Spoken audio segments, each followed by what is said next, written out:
Warning disclaimer: this story is a work of dramatic fiction created for entertainment purposes only. Any resemblance to actual persons, living or dead, or to actual events is purely coincidental. The narrative explores themes of love, betrayal, and emotional conflict, but it does not encourage infidelity, disloyalty, or immoral behavior in real life. Viewer discretion is advised, as the story may contain emotionally intense situations. Birthdays are supposed to feel special. They're supposed to be that one day in the year when the people who matter most pause their busy lives to remind you that you matter too. But that year, my birthday felt like any other forgotten Tuesday. The house was silent, almost uncomfortably so. The faint hum of the refrigerator filled the kitchen like a dull background song, and every tick of the wall clock reminded me that another minute had passed without a word from my wife. I had told myself not to expect much. She'd been distant for months, always too busy, always somewhere else in her mind. But deep down, I still hoped she would at least remember. I glanced at my phone screen. A few messages blinked across it: happy birthday texts from coworkers, an email discount from some random store, even a reminder from my bank. But not from her. Not from the one person I had waited all day to hear from. My chest tightened in that quiet way disappointment does.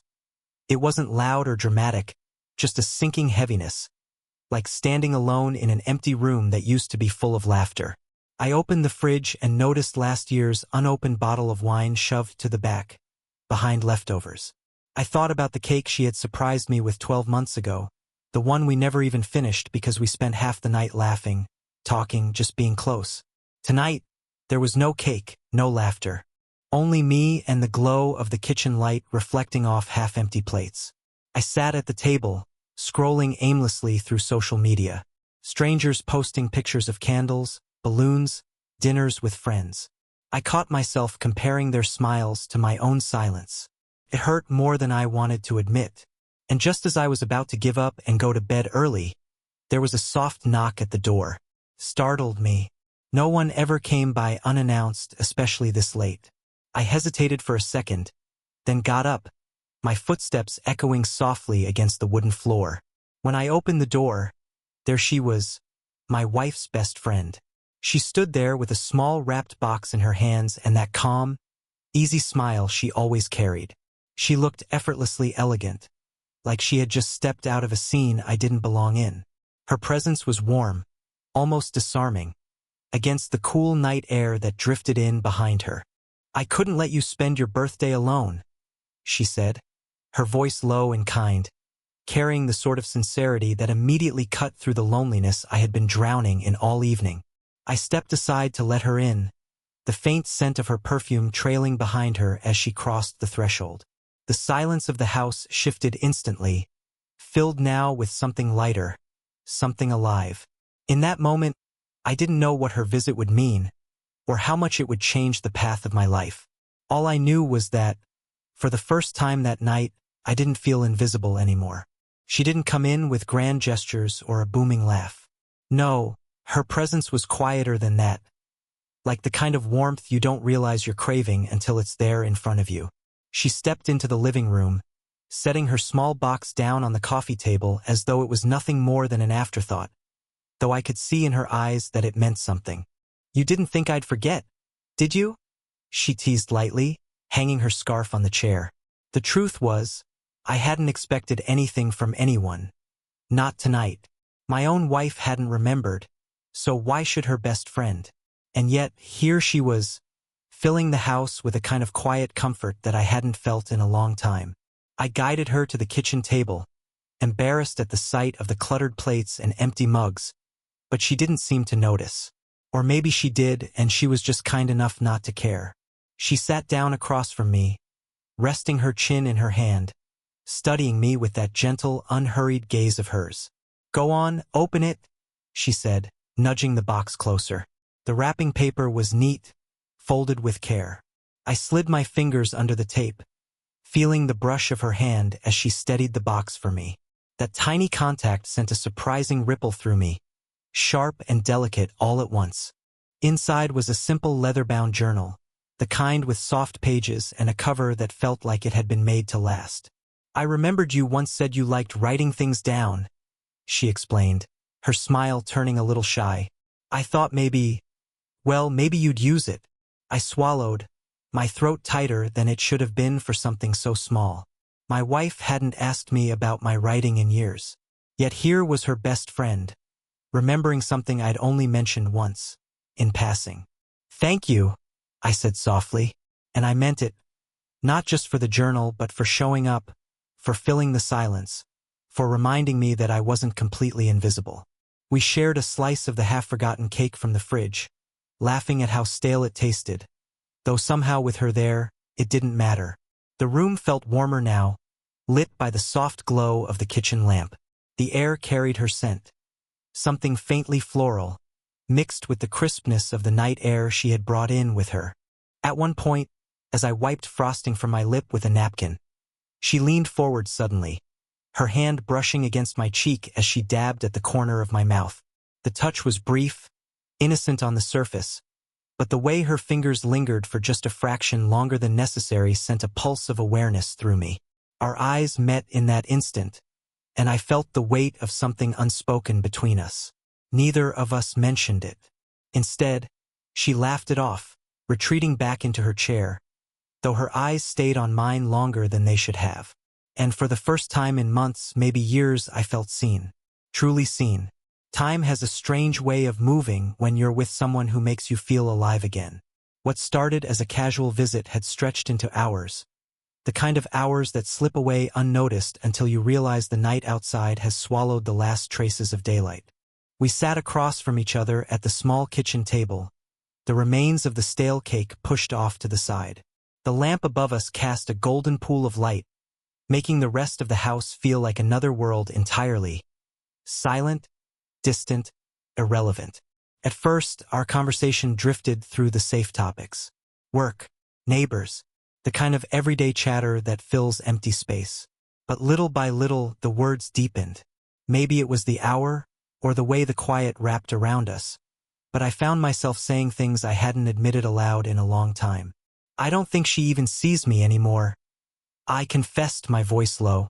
I stared at the rim of my coffee cup, tracing it with my finger. It's like I'm just there. A shadow she walks past. Her eyes softened, and for a moment she didn't reply. Then, leaning forward, she said quietly, I know what that feels like. I lifted my gaze, surprised. She held it, steady but vulnerable, as though opening a door she usually kept locked.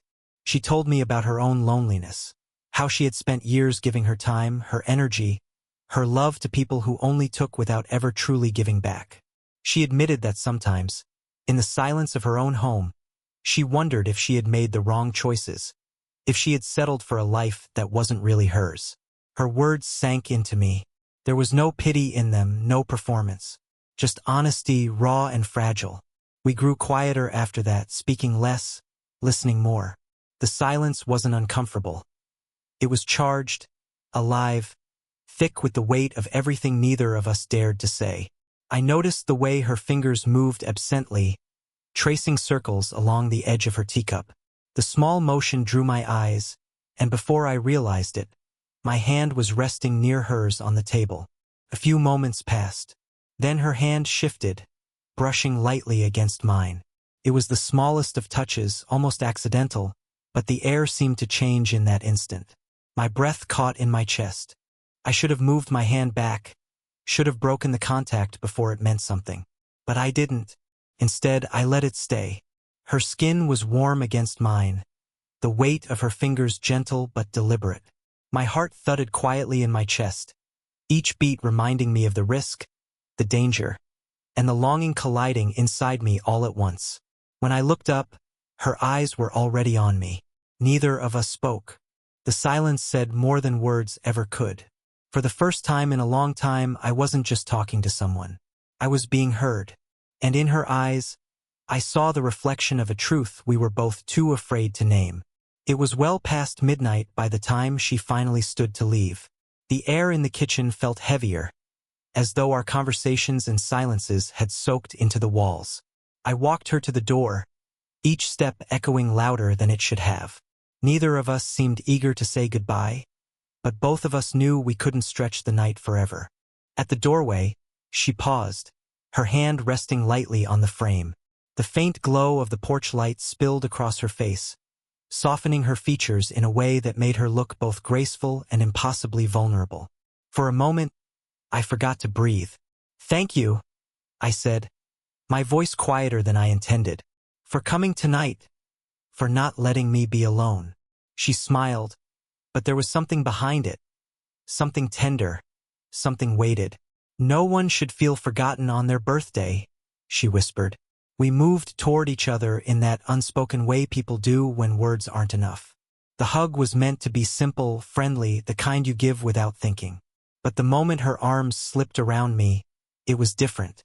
Her cheek pressed lightly against my chest, and I felt the steady rhythm of her heartbeat. Slower at first, then quickening just enough for me to notice. My arms circled her, hesitant, then firmer, as though my body knew what my mind was still fighting. The scent of her perfume clung to me, something floral and warm, familiar but suddenly intoxicating. I closed my eyes for a second, letting myself feel the weight of her against me, the comfort, the danger, the pull. She didn't let go right away. Her fingers rested on my back, curling slightly into the fabric of my shirt, as though holding on to something she didn't want to lose.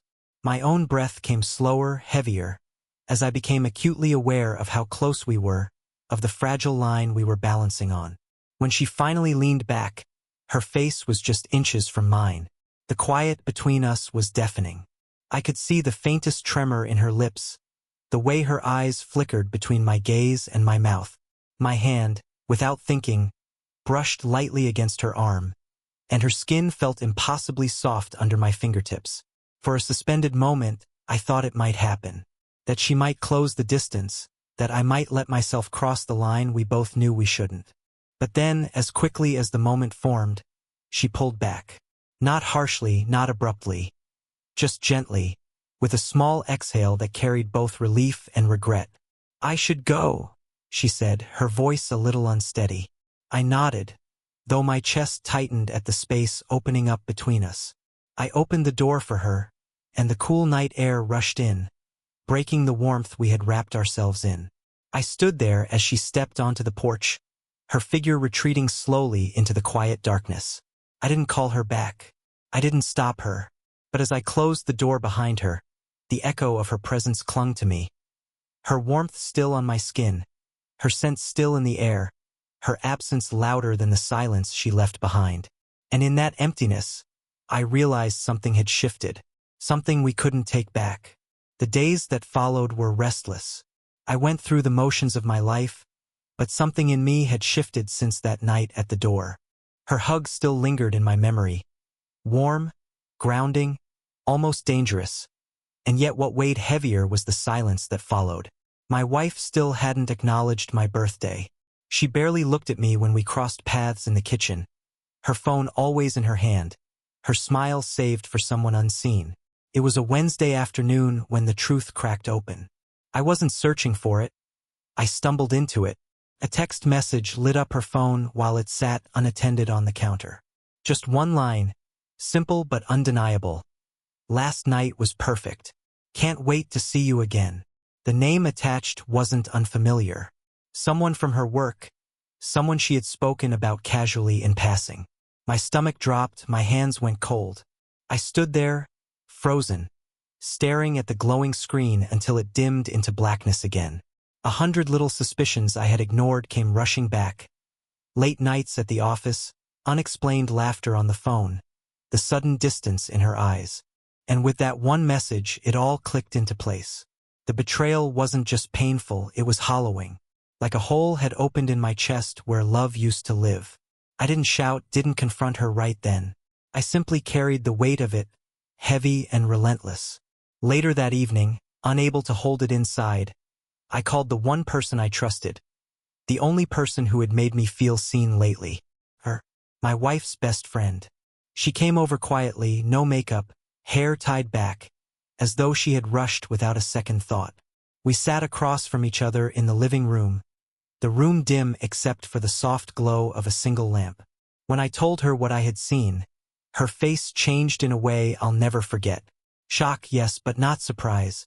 Her lips parted as if to speak, then closed again. She looked down, twisting her hands together, before finally admitting she had long suspected something. I didn't want to believe it, she whispered. I thought maybe I was imagining things. But I've seen the way she looks at him. The way she doesn't look at you anymore. Her words didn't feel cruel. They felt honest, almost protective, as if she'd been carrying a truth she wished wasn't real. I sat there, staring at the floor, my heart pounding against the silence. Then I felt it, her hand warm against mine. Not tentative this time. Firm. Steady. You didn't deserve this, she said, her voice breaking just slightly. You deserve so much more. The weight of her hand in mine was grounding, like a rope pulling me back from a dark place. For the first time since the betrayal cracked open, I didn't feel like I was drowning. And in that fragile, unspoken moment, I realized we were no longer just two people connected by my wife. We were two souls bound by the same wound. The silence between us stretched longer than it should have, her hand still resting against mine. It was such a small gesture, but in that moment, it felt enormous. I wasn't sure whether to pull away or hold tighter. My wife's betrayal had shattered me, left me stripped of everything I thought I could count on. And yet, here was her best friend, offering comfort when I needed it most. Her eyes found mine, steady but shining with something unspoken. You don't have to go through this alone, she whispered. It wasn't pity in her voice. It was conviction, a promise. I nodded, swallowing hard, the weight of her words sinking deep. For weeks I had been invisible in my own home, overlooked, unwanted. But sitting across from her, I felt seen in a way I hadn't in a long time. The air between us grew heavier, charged with emotions we both tried not to name. She shifted closer on the couch, her knee brushing against mine. I should have moved. I should have remembered who she was in relation to my wife, the history they shared, the years of friendship built between them. But my body betrayed me. Instead of recoiling, I leaned in. Her breath caught softly, almost like a confession.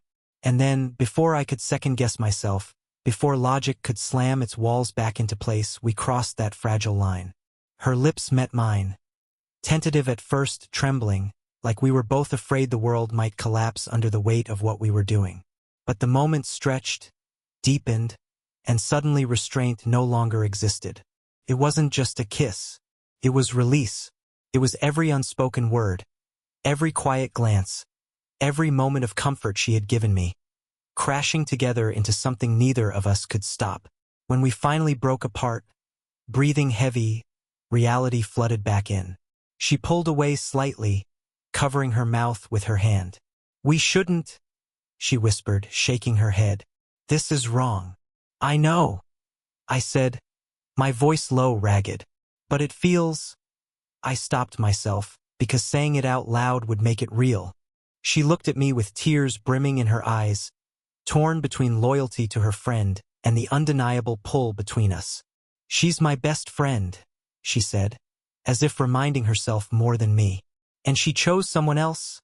I replied bitterly, the words slipping out sharper than I intended. The room was thick with everything we weren't supposed to feel, every boundary we had just shattered. For a moment, neither of us moved, caught between guilt and longing. Then she stood, pacing, pressing her hands into her temples as though trying to erase what just happened. But the way she glanced back at me, the way her eyes lingered, told me the truth. The line had been crossed. There was no going back. And deep inside, I knew we both wanted to step further into the fire, no matter how much it could burn us. The days after our kiss were torture. On the surface, life carried on as if nothing had changed.